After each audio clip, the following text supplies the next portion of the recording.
Blica era un pueblo apacible, escondido entre las colinas del reino de Vadow.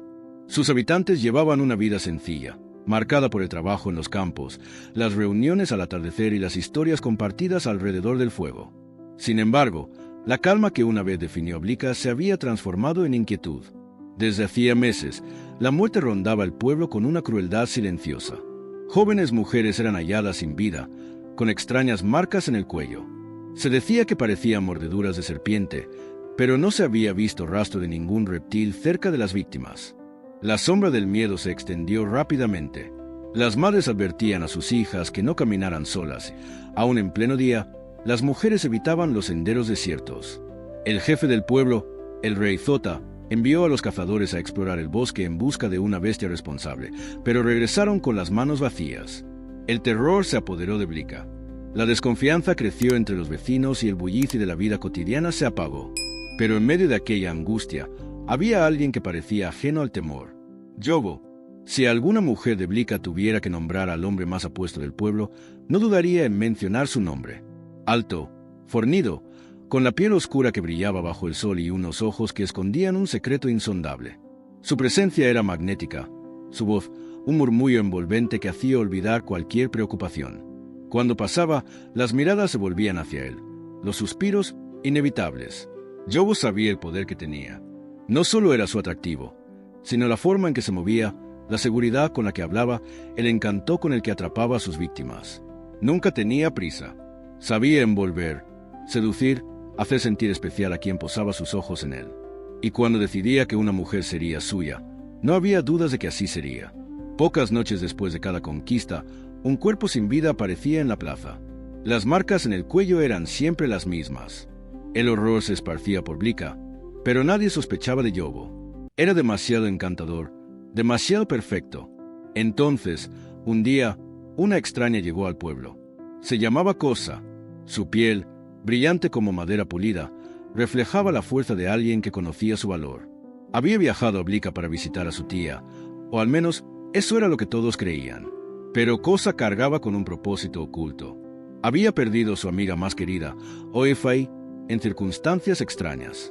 La hallaron pálida y sin vida, con las mismas marcas en el cuello que tantas otras mujeres. Nadie en Blica tenía respuestas, pero Cosa se negó a aceptar el silencio. Antes de su viaje, consultó a una vidente en su aldea. Le habló sobre Oefai, sobre las muertes sin explicación y sobre un hombre del que su amiga había hablado con emoción antes de desaparecer. La vidente la escuchó en silencio, y cuando habló, su voz fue grave. No es un hombre común. Su poder no está en su fuerza, sino en la criatura que lo acompaña. Su masculinidad está ligada a una serpiente mortal. Cosa sintió un escalofrío recorrer su espalda. ¿Cómo puede detenerlo? Debes usar su propio veneno contra él. Le entregó una pequeña flauta de plata. Este instrumento te permitirá controlar a la serpiente, pero debes tener cuidado. Él intentará atraparte con su encanto. Deja que crea que ha ganado, y cuando menos lo espere, ataca. Con la flauta oculta entre sus ropas y la determinación brillando en su mirada, Cosa partió hacia Blica. Desde el primer momento que vio a Yobo, supo que él era el hombre que buscaba.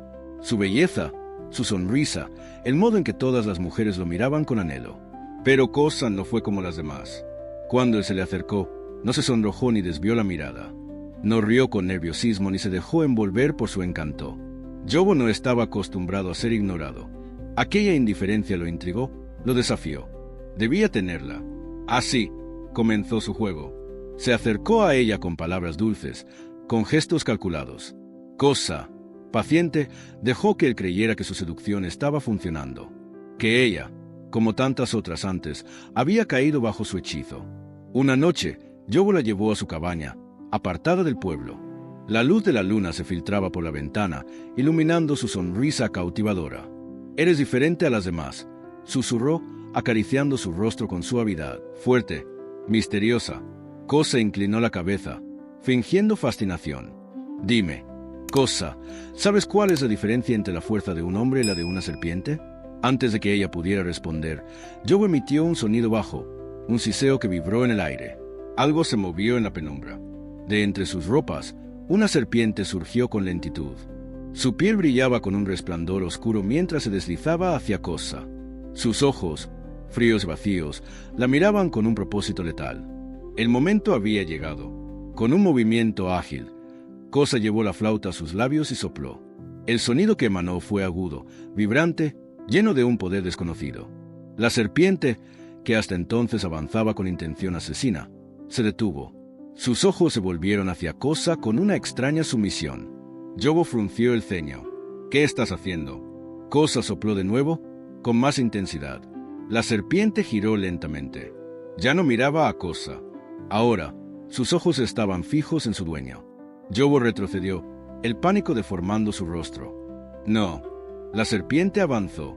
Se enroscó en torno él con movimientos precisos, envolviendo su torso, subiendo hasta su cuello.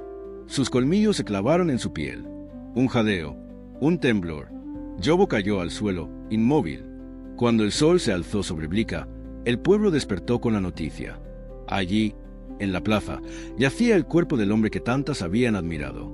A su lado, la serpiente, su más oscuro secreto, muerta con la cabeza separada de su cuerpo. Kosa dio un paso adelante, con la mirada firme. «No vine aquí solo de visita», declaró. «Vine a encontrar al asesino de mi amiga y de tantas otras mujeres». Un silencio cargado de significado se extendió entre los habitantes. Durante años, habían visto a Yobo como un hombre encantador, confiable. Ahora, la verdad quedaba al descubierto. Las mujeres que alguna vez lo desearon bajaron la mirada, dándose cuenta de cuán cerca estuvieron del peligro. Otras apretaron los labios, furiosas. Yobo no era más que un depredador disfrazado de hombre. Y ahora, su reinado había terminado. Con el tiempo, su historia se convirtió en una advertencia, un cuento contado de madre a hija, un recordatorio de que no todo lo bello es inofensivo y que el peligro, a veces, se oculta tras la sonrisa más seductora. Pero el nombre de Kosa se convirtió en leyenda. En Blica y más allá, su valentía fue honrada, su inteligencia celebrada. Y en el pueblo donde una vez reinó el miedo, la paz floreció de nuevo.